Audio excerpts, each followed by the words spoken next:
This is Captain Glenn Miller speaking for the Army Air Forces Training Command Orchestra, and we hope that you soldiers of the Allied forces enjoy these V-discs that we're making just for you. This is Arturo Toscanini conducting the NBC Symphony Orchestra. We are pleased to be able to convey to you through the medium of this V-disc. Hi there, fellas. What you say? This is a little fat swallow, my mother's 285 pounds of jam, jive, and everything. They got me in on this V-disc mess here this afternoon, so here it is. Watch out. One of my own compositions ain't misbehaving, and I ain't either. Well, fellas, we have two bands making this V-disc for you. One of them is led by the former boss of my present boss, a fella named Tom Dorsey.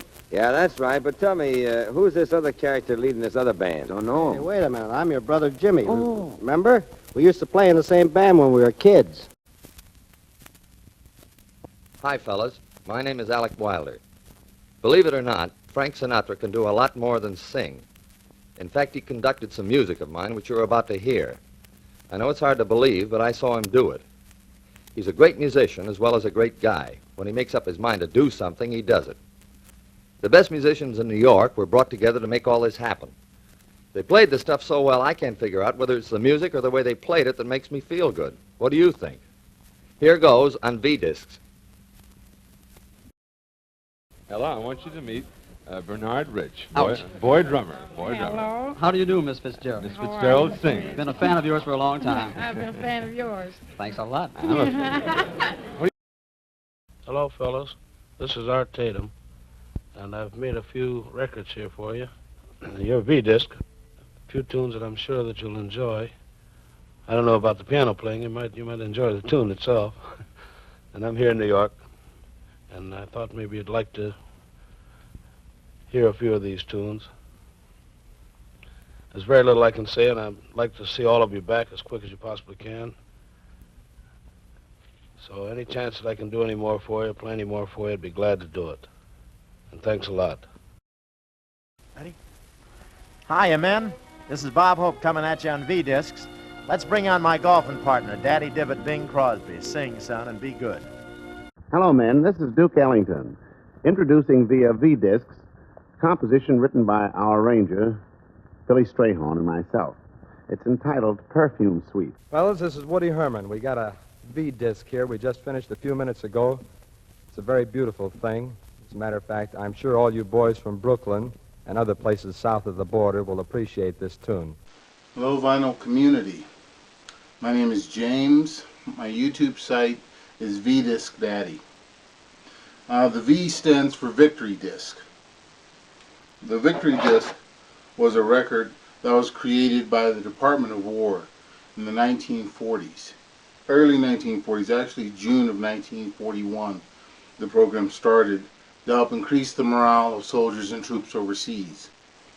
When the program originally started, it was a series of marches to help increase the morale of soldiers and troops. So it was Goldman, Sousa, music of that sort. Rolling around in 1942, there was a little-known industry-wide music strike that takes place.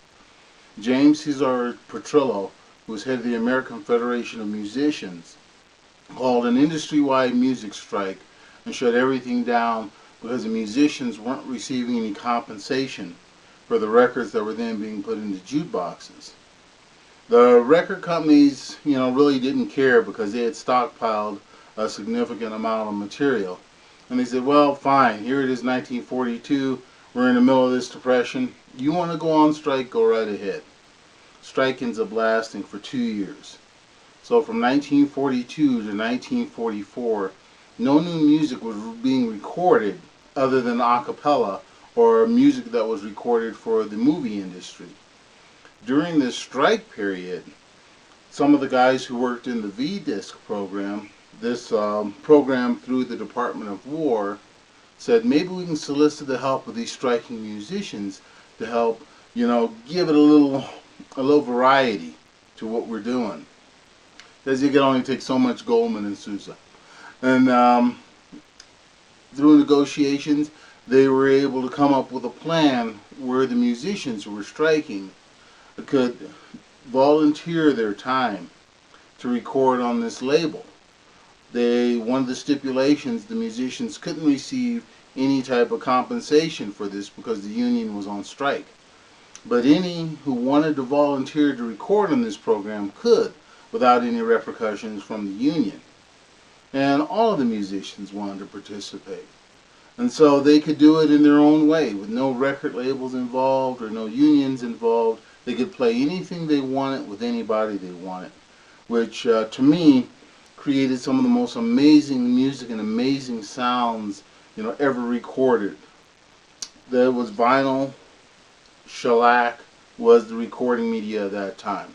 The vinyl was a product called Vinylite, which was also used for life rafts for life jackets in the military, so it was limited use at that time. There was also a product called Formvar, which was another flexible type of material that the records were being made of. Some of the record companies wouldn't use it because it came from a Canadian distributor, and at that time they really didn't trust the Canadians. So there you go, whole music history on that. These records, I think, are outstanding. 40% jazz and swing, 30% classical, 30% miscellaneous. Up until from 1943, the official start in recording time, October of 1943, until the end of the war in 45, each division of the services had their own record labels, which I'll show you a picture of those.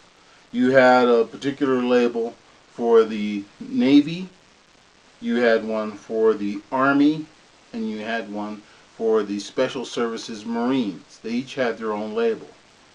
But then in 1945, when the war ends, all of the labels merged, and they went under one label, which was the original Army label, and they listed them as the Army, Navy, Marine Corps, and Coast Guard on the label, which were distributed to all the services at that time.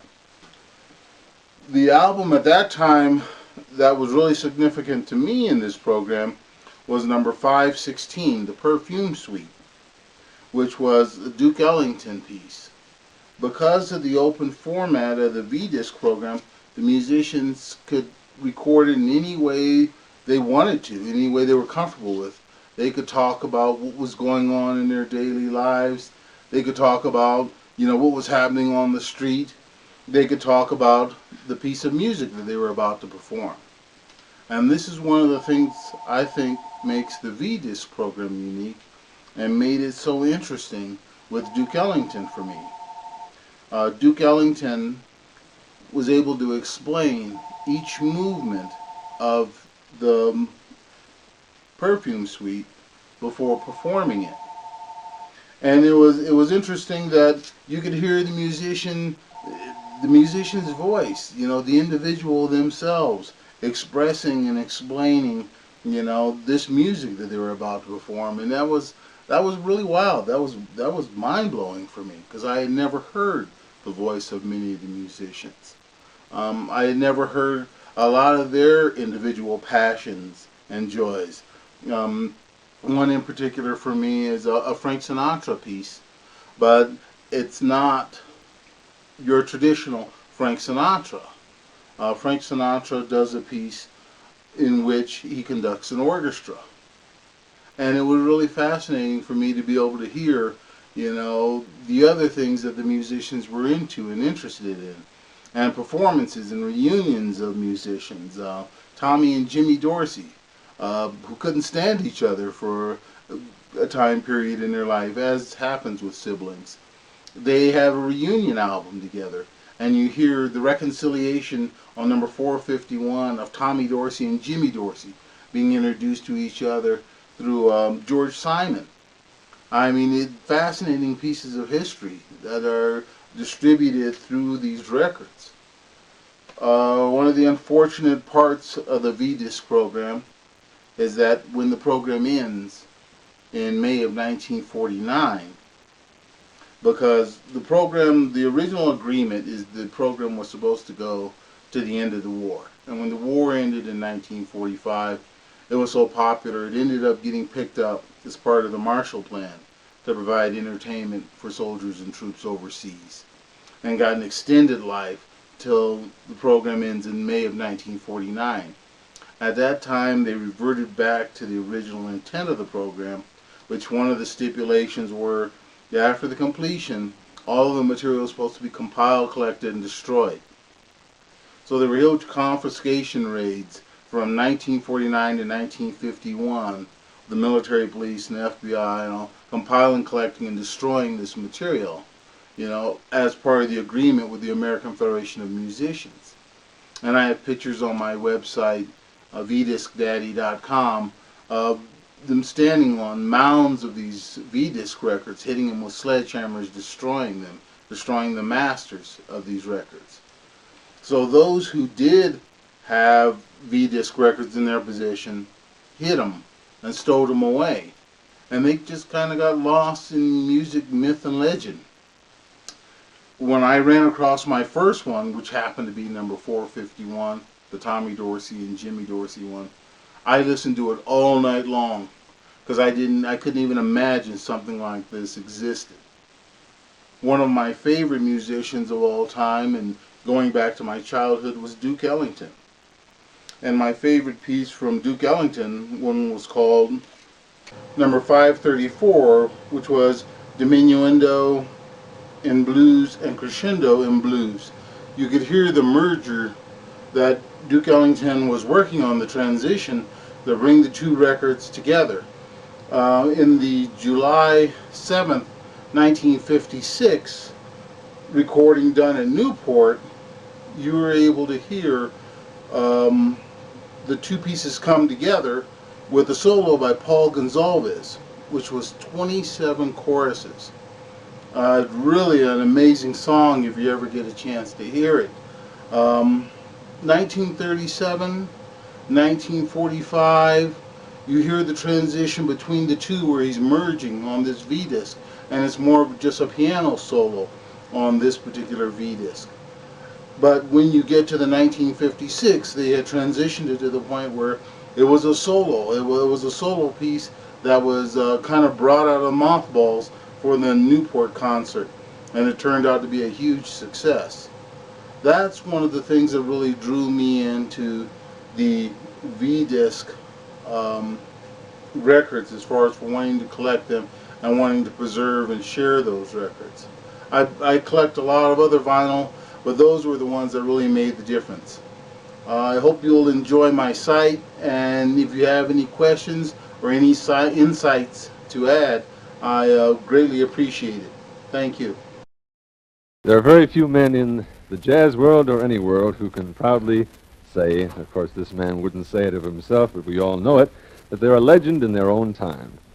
We have one of those men with us right now. We can't have Bunny, we can't have Bix, but we've got a man just as big, or even bigger. The man who rocked the cradle of American jazz, the man who wrote the jazz story himself. The great, the one, the only Louis Armstrong.